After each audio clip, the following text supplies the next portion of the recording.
بسم اللہ الرحمن الرحیم۔ السلام علیکم ورحمۃ اللہ وبرکاتہ۔ آج کے درس میں بیان ہوگا کرامت کسے کہتے ہیں اور حضرت داتا گنج بخش علی حجویری رحمۃ اللہ تعالی علیہ کی ایک کرامت۔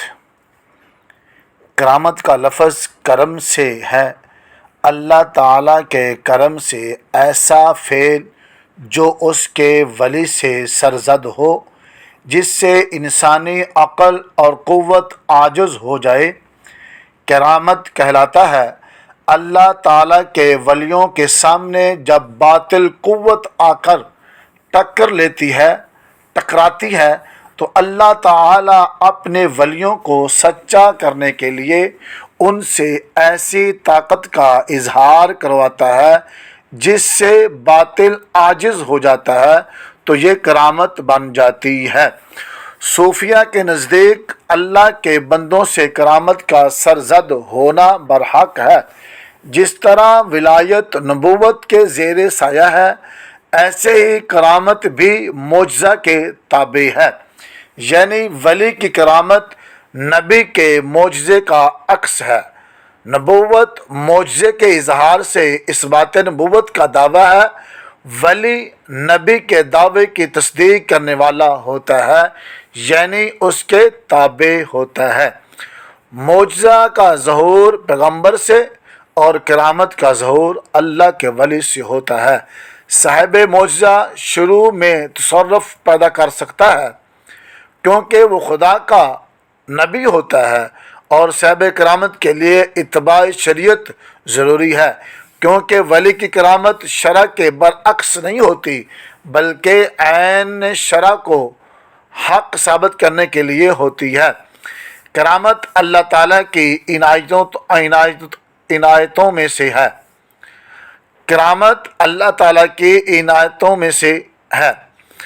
حضرت سیدنا علی بن عثمان حجویری رضی اللہ تعالیٰ عنہ کاملین میں سے ہیں، اس لیے آپ سے کرامات کا اظہار ہوا۔ اللہ تعالیٰ نے آپ کو کرامات کے ظہور سے مکرم کیا۔ بے شمار کرامات آپ سے سرزد ہوئیں مگر وہ صفحہ کرتاس پر نہیں آ سکیں۔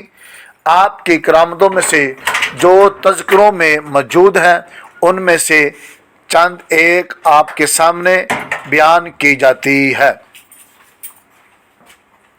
ایک مرتبہ حضرت داتا گنج بخش شہر میں اس طرف گیا جہاں راستے میں ہندوؤں کے مندر واقع تھے۔ آج کل یہ علاقہ رنگ محل کے قریب پانی والا تالاب کے نام سے منسوب ہے۔ یہاں اس دور میں راوی مندر تھا جہاں کئی ہندو بتوں کی پوجا میں مصروف رہتے تھے۔ آپ نے مندر کے قریب جا کر دیکھا کہ ایک ہندو ایک بت کے سامنے کھڑا ہے اور ہاتھ میں گندم کی روٹی کی بنی ہوئی چوری ہے، اور وہ ہندو اس بت کو کہہ رہا ہے کہ چوری کھا، لیکن وہ مٹی کا بنا ہوا تھا، انہوں نے اپنے ہاتھوں سے بنایا تھا، 2 نمبر ان کا خدا تھا، لیکن وہ چوری کیسے کھاتا؟ لیکن پھر بھی وہ ہندو اپنی عقیدت کے بل بوتے پر اس کو کہہ رہا تھا۔ تو پاس سے حضور داتا گنج بخش رحمۃ اللہ تعالی علیہ گزرے۔ آپ نے جب اس کو دیکھا کہ وہ ہندو بت کو چوری کے لیے کہہ رہا ہے لیکن وہ بت چوری کھاتا نہیں، آپ رحمۃ اللہ تعالی علیہ نے بت کو مخاطب ہو کر کہا کہ اللہ کے حکم سے چوری کھاؤ، تو وہ بت چوری کھانے لگا۔ کچھ اور ہندو بھی وہاں موجود تھے، ان میں ہندو پروہت بھی تھا۔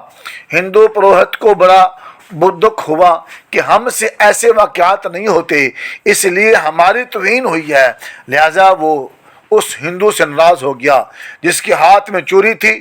بہانہ بنا کر پروہت نے کہا تمہارے اس طرح کرنے سے دیوتا جی ہم سے ناراض ہو گئے ہیں، لہذا آج سے ہمارا اور تمہارا بائیکاٹ ہے۔ کچھ روز کے بعد وہ چوری والا ہندو حضور داتا گنج بخش رحمۃ اللہ تعالی علیہ کی خدمت میں حاضر ہوا اور کہنے لگا کہ حضرت، لوگ اس روز کے واقعہ سے، اس دن کے واقعہ سے انکار کر رہے ہیں۔ میری بات کو کوئی سچ نہیں مانتا۔